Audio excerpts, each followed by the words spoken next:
بسم اللہ الرحمن الرحیم.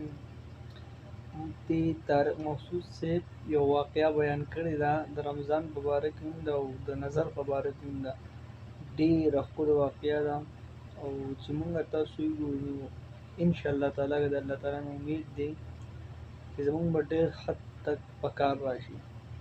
ویډیو را سره وګورئ. کے خلاف بھی ہے لیکن اتنا بھی نہیں ہے. وہ کہہ رہے میری زوجہ کہیں پانی بھرنے کے لیے جا رہی تھی, ان کی پنڈلی کھلی تو میری نظر بیوی کی پنڈلی پر پڑی اور میں بس پاگل ہو گیا بیوی کے عشق میں.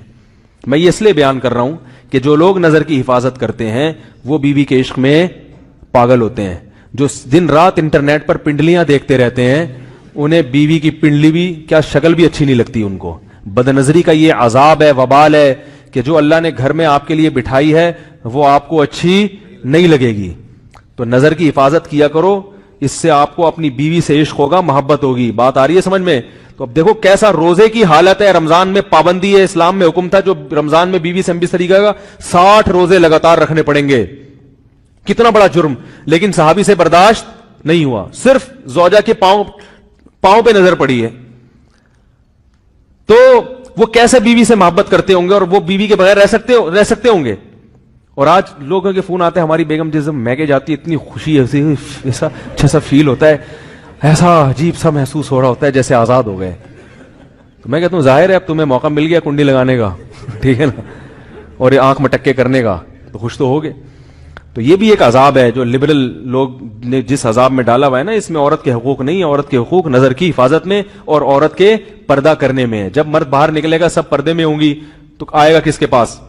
بیگم کے پاس ہی آئے گا. تو اتنے منہ کالا کرنے کے راستے کھول دیے ہیں تو ظاہر ہے پھر کامیاب ازدواجی زندگی نہیں ہوتی. تو نبی کے پاس آئے, عرض کیا یا رسول اللہ میں برداشت نہیں کر پایا, تو آپ مسکرا دیے.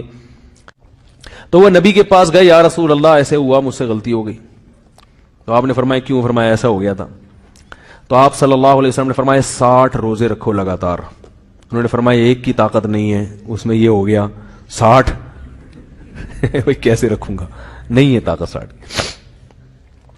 آپ نے فرمایا ٹھیک ہے پھر 60 غریبوں کو 2 ٹائم کا کھانا کھلاؤ. فرمایا اس کی بھی طاقت, بولو بھائی, نہیں. اتنے میں ایک صحابی لائے کوئی چیز صدقہ کرنے کے لیے. تو آپ نے فرمایا چلو اصل حکم تو یہی ہے کہ 60 روزے یا پھر 60 غریبوں کو کھانا, وہ نہیں تو چلو فی الحال ان کو تنبیہ کے لیے کچھ ان سے صدقہ کروا لیتا ہوں. فرمایا چلو یہ فلاں خیرات کی ایک چیز لے کر آئے ہیں, تم یہ لے کے غریبوں میں بانٹ دو. انہوں نے فرمایا مجھ سے زیادہ غریب پورے مدینہ میں بھائی کوئی بھی نہیں.